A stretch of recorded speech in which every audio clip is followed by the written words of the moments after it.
Magandang hapon po sa bawat isa. Samahan niyo po ako muli sa ating pag-aaral ng salita ng Diyos sa hapon. Tayo po muna.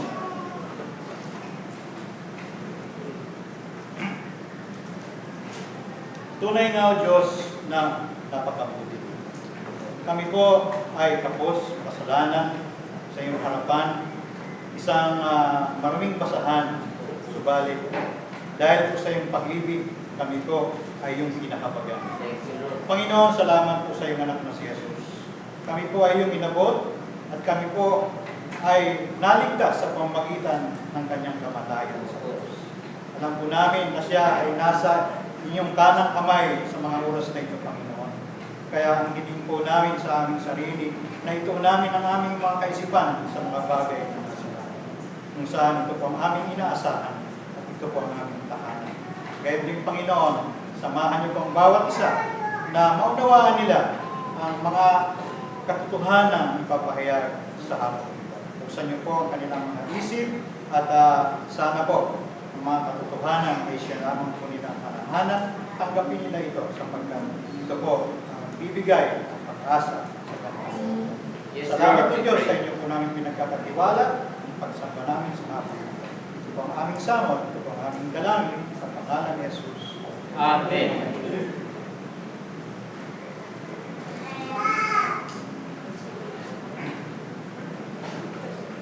Kabilang po sa isa sa mga pangunahing aklat ng Biblia na lubos po na nakasentro kay Kristo ay ang aklat po ng Colosas na sinulat po ni Apostol Pablo. Sinulat niya po ito nang siya po ay nasa kulungan. And through this letter, the Colossians finds its essential unity in the divine and exalted person of the preeminent Christ. So ang aklat po na ito ay nakafocus, nakatuon kay Kristo at sa buhay na magpasawalang.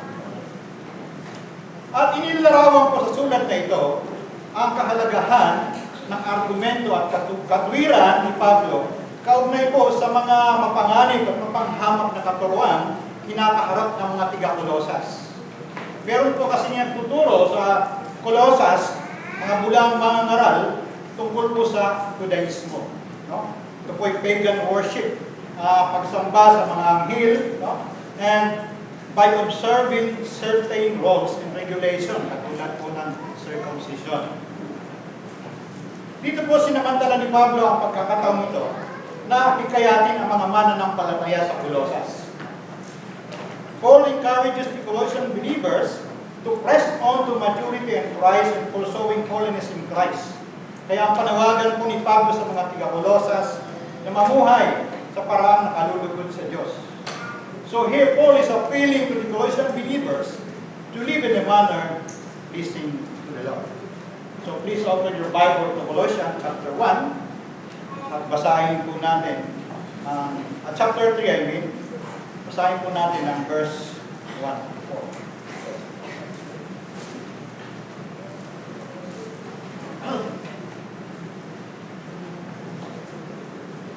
Kung kayo nga ay muling binuhay, nakasama ni Kristo, ay hanapin niyo ang mga bagay na nasa itaas, na kinaroroonan ni Kristo na nakaupo sa kanan ng Diyos.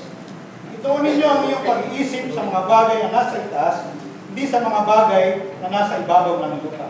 Sapagkat kayo namatay na at iyong buhay ay natatagong kasama ni Kristo sa Diyos. Kapag si Kristo na inyong buhay ay nahayag, ay mahahayag nga rin kayo na kasama niya sa kaluwalhatian. Ang utos po dito sa passage, kung napapansin nyo, hanapin ang mga bagay, ituon mo ang kaisipan sa mga bagay na nasa langit. The command to a heavenly minded.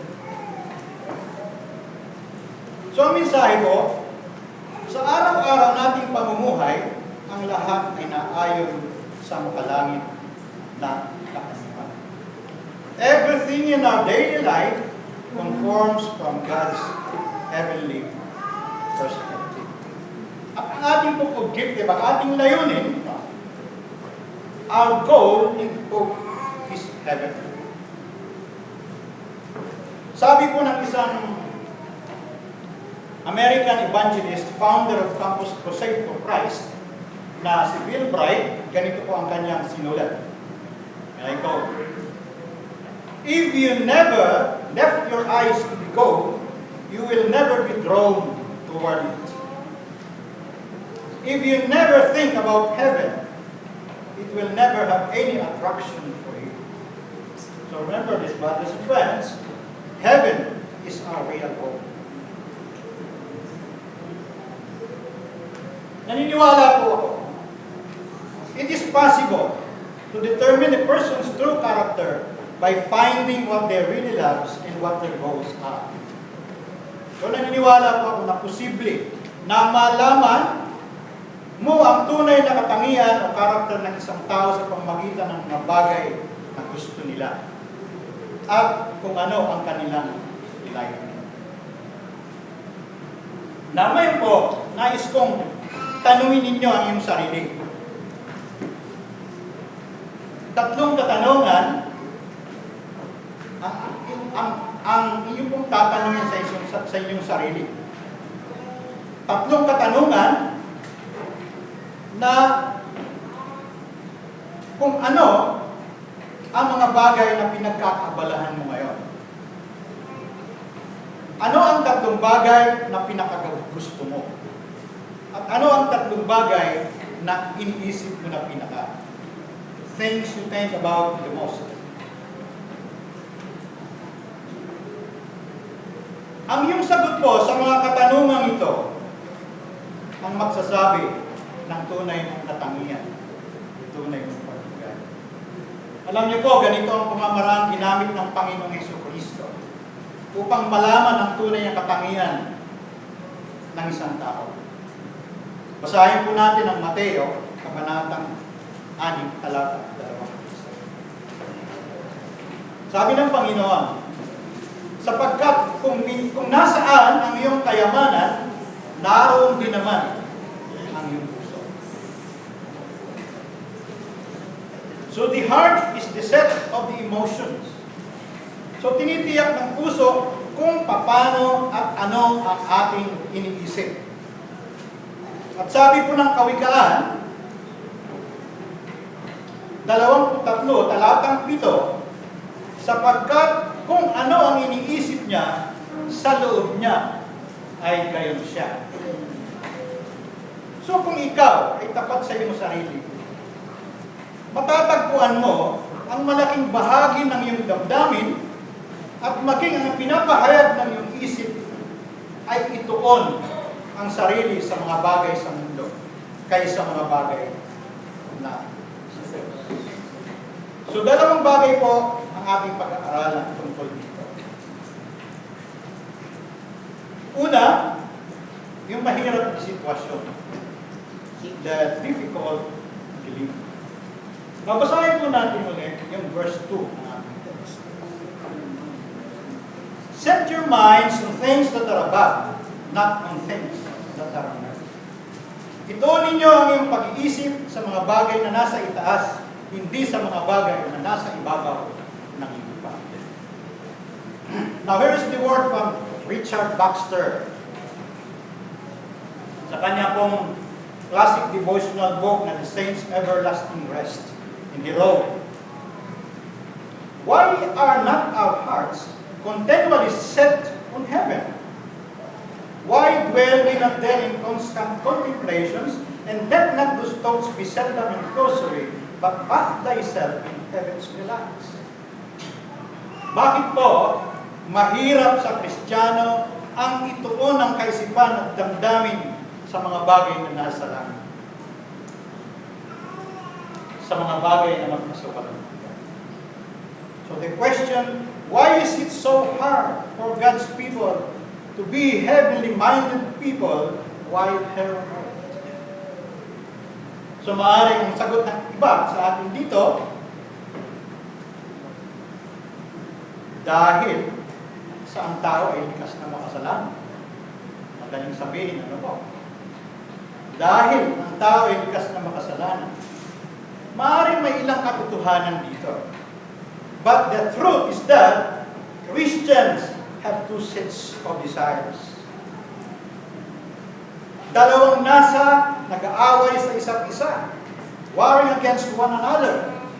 The desires of the flesh and the desires of the spirit. Now, anong sinasabi ni Pablo? Kaugnay po sa conflict na ito. Basahin po natin ang Galatians chapter 5, verse 6-7. Subalit sinasabi ko, lumakad kayo ayon sa Espiritu at huwag ninyong bigyang kasiyahan ang mga pagnanasa ng laman. Sapagkat ang laman ay nagnanasa laban sa Espiritu at ang Espiritu ay laban sa laman. Sapagkat ang mga ito ay laban sa isa't isa upang hindi ninyo magawa ang mga bagay na nais ninyo. So ang epekto po sa conflict na ito ay upang hindi natin magawa ang mga bagay na nais natin gawin. Subalit may kahirapan man na ito natin ang ating pananaw sa bagay na nasa langit, sa mga bagay na pangwalang hanggan. Tandaan po natin, huwag po natin isisi ang lahat sa ating pagkalikas na makasalanan.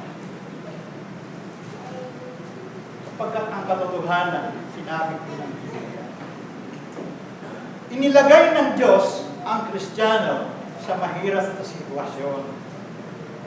Baka isipin ng mga Kristiyano ngayon nandito, ay magpapaslide na lang ako. Mahirap pala. Ilalagay pala ang Kristiyano sa mahirap na sitwasyon. O baka naman may wala, hindi pa Kristiyano dito.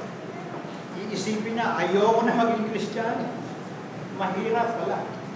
Ilalagay lang ako ng Panginoon sa mahirap na sitwasyon.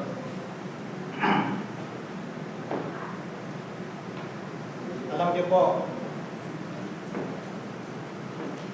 Christians has two citizens. Christians are citizens of two worlds. Ito po ay mahirap na sitwasyon, as I've said. No? A difficult predicament that it merited a special prayer by Jesus in our behalf. So ang katotohanan po dyan, sa John 17, verse 20, ipinanalangin ng Panginoon ang kanyang mga tagasunod, ang kanyang mga mananampalataya. At dito po sa John 17, from verse 14 to 20, kapansin-pansin po dito, sa passage na ito, 2 beses na ipinahayag ni Jesus na ang kanyang mga tagasunod ay hindi para sa mundong ito. Kung babasahin niyo po, itong John 17, 14 to 20. Hindi upang alisin sila, kundi sila yung mga sinugo sa sanlibutan ito.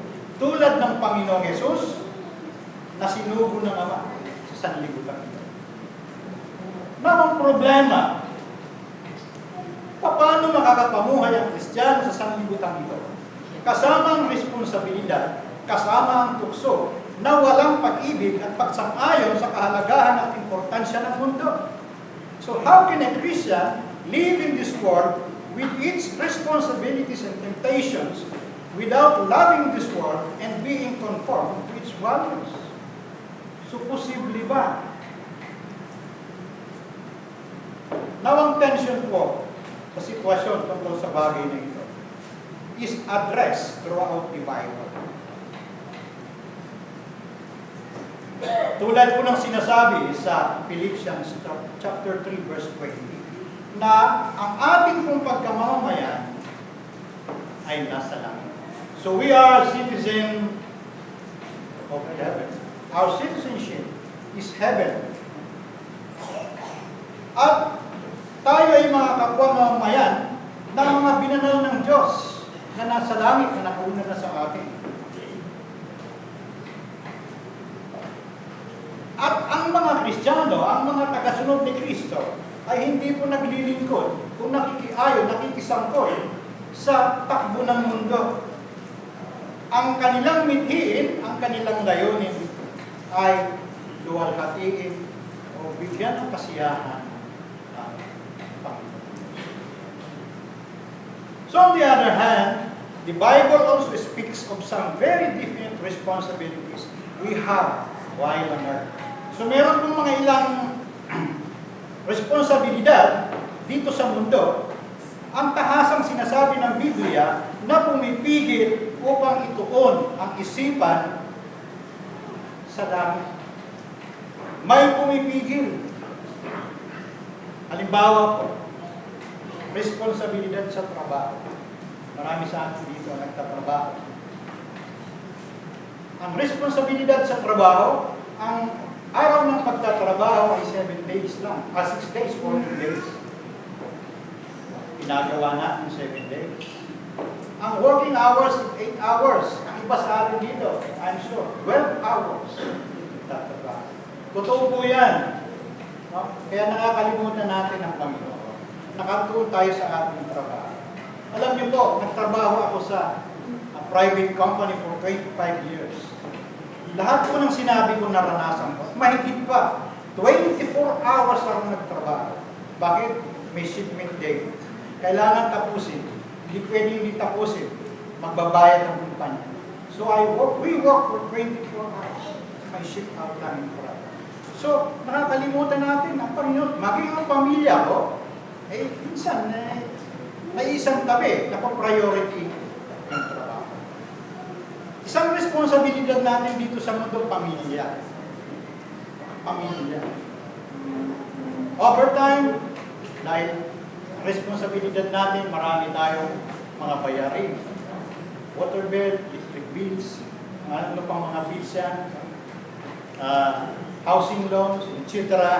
So isa po yan sa mga pumipigil.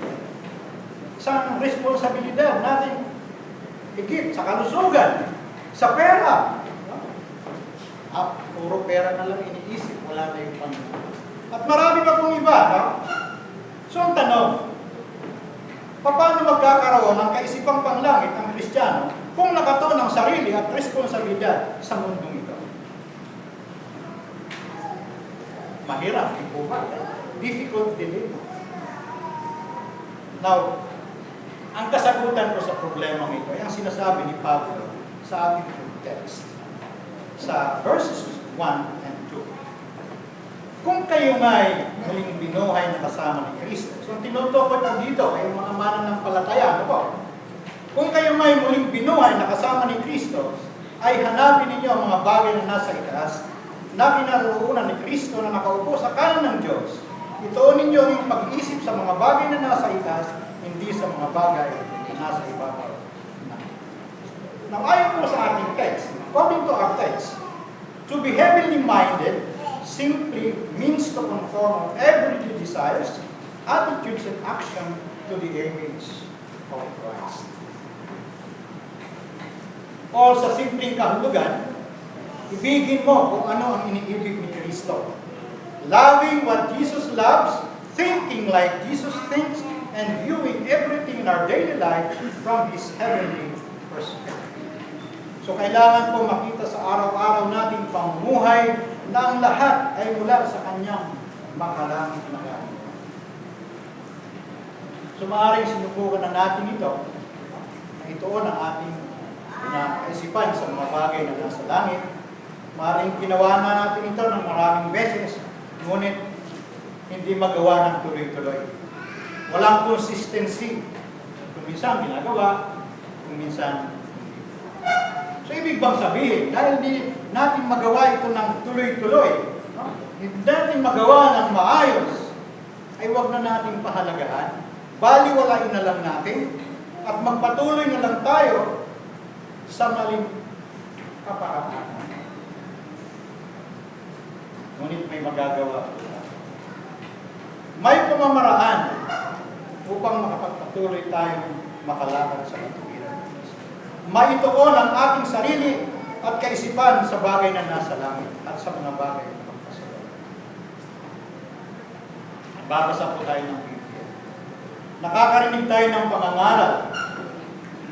And through preaching of the Word, the Holy Spirit convicts our heart sa mga kasalanan natin sa buhay.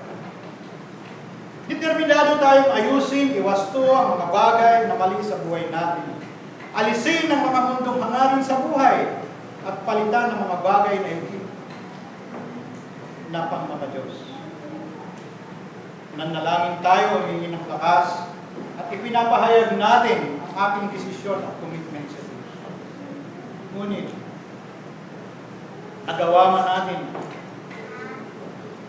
ang mabuhay na mabuti dahil sa ating desisyon, dahil sa ating commitment sa Diyos. At kahit nagaano man tayo kadeterminado, tandaan po natin, madalas matagpuan natin sa sarili na nagkakasala pa rin tayo. Huwag nating sabihin tayo Kristiyano, hindi na tayo nagkakasala pa rin tayo. No matter how determined we are, still subject to the sin and pleasures of this world. Bigo pa rin tayo. And our failure brings frustration. So madalas, naniniwala tayo na dahil hindi na natin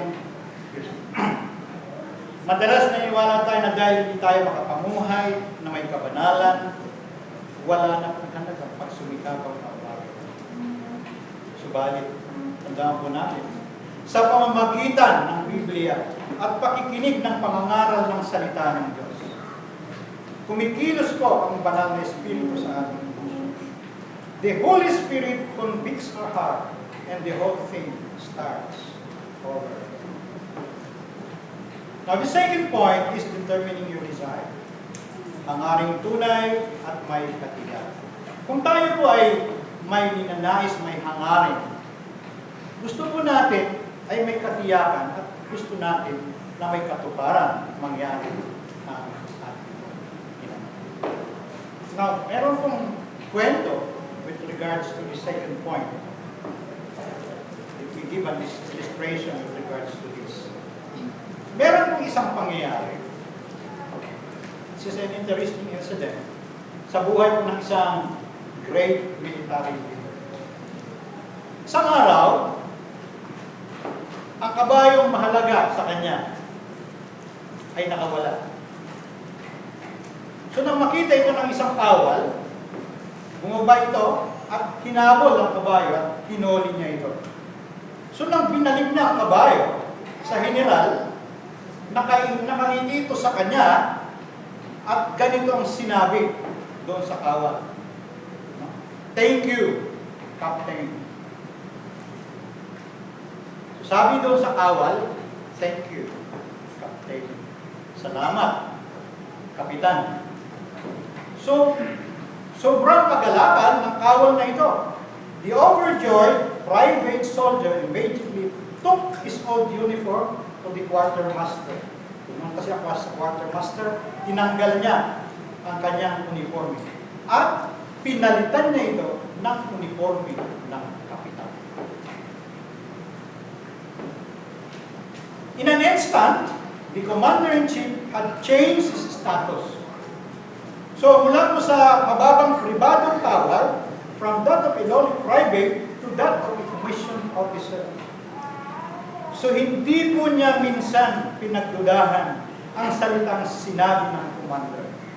Instead, he believed what the general said and acted accordingly.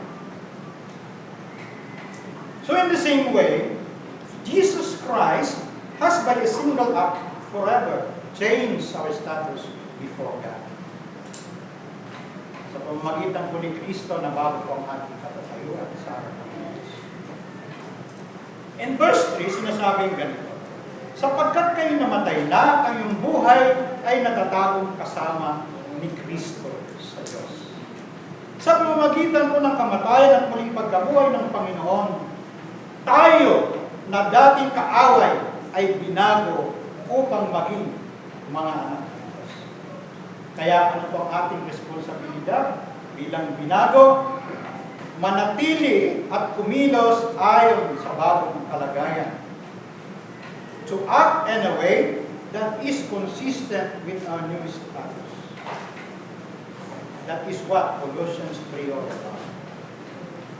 So dito po sa chapter 3, hinihikayat tayo ni Pablo na baguhin ang luma o dati nating mga hangarin, ang dati nating pag-uugali at mga nakagalian sa buhay. Baguhin natin ito, palitan natin ito ng naaayon sa ating kasalukuyang kalagayan. So here, Paul is saying that the path to true and lasting change begins with the change of desires. Change of thoughts and change in action.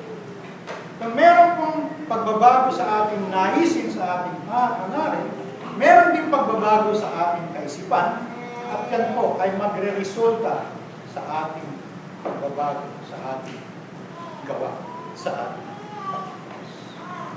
Na mabuti po ang ganitong pagbabago. Ngunit, ano tayo upang isipin at hangarin ang mga bagay na ito? What are we to think about the desire? Alam niyo po sa ating text, 2 beses na binanggit ni Pablo ang mga bagay na nasa itaas. Those things about. Ngunit, ano ba ang mga bagay na nasa itaas? What are the things about? Ang pagiging makalangit pang kaisipan, ito po ay isang usapin lang ng pananaw sa di mailarawang kaligayahang naghihintay sa atin doon sa nagwalang hanggan. It's just looking forward to the untold joys that await us in eternity. So dito po nililiwanag ni Pablo ng ibig niyang sabihin ng mga bagay na nasa itaas, naroon po si Kristo. Naroon si Kristo nakaupo sa kanang kamay ng Diyos. So ang konsepto po na si Jesus ay nakaupo sa kanang kamay ng Diyos, sa kanang kamay ng Diyos Ama, ay nagpapatunay ng kapangyarihan ng Panginoon. Nagpapatunay ng kanyang authority at nagpapatunay ng kanyang posisyon. So dito po hindi hiniling ni Pablo na ibigin natin at pagnilayan ang mga bagay na nasa itaas. But rather, on the qualities that characterize the life and role of Jesus Christ. Tularan ang katangian na tumutukoy sa buhay at tuntunin ni Jesucristo na nasa langit. Now, sinasabi po ng Biblia, ang mga bagay na nasa langit ay si Jesus. Nasa kanang kamay ng Ama. Kaya, ano rin po natin, at ituon ang ating kaisipan.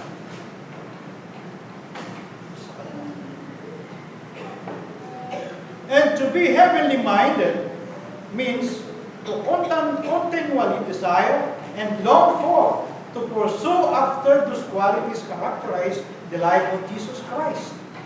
So ibig pong sabihin, patuloy na hangarin natin, asamin at tularan ang katangiang taglay ng Panginoong Jesucristo. At habang pinananabigan po natin ang mga katangiang ito, at habang isinasaisip po natin at ipinamumuhay ang mga katangiang ito, meron pong hiwagang mangyayari sa atin. God will transform our life. Babaguhin ng Diyos sa ating kong pagtatapos. Nais kong sabihin na ang madamdaming pagbabagong ito ay hindi lamang po posible. Bagkos ito po ay utos ng Diyos at pagkilos ng banal na Espiritu. So being heavenly minded is a command, but it all must start with a choice on your part. Kaya, kailangan mong piliin at kailangan mong hangarin ng higit sa buhay ang bagay na nasa Diyos.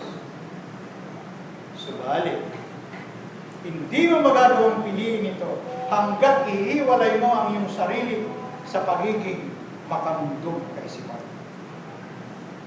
You must decide to divorce yourself from being fleshly minded. At magagawa mo ang unang hakbang kung hihilingin mo sa Diyos na ang kanyang hangarin ang siya mo maging hakbang. Ask God to make these desires your desires. Tutulungan ka ng banal na Espiritu na maituon ang iyong kaisipan at puso upang hangarin ang mga bagay na nasa langit. So, brethren and friends, I challenge you. Seek and set your mind on things that are above, kung saan po naroon si Kristo. At ang panawagan ay may ang tama. Hindi po mamaya, sapagkat hindi mo alam ang panahon at hindi mo rin alam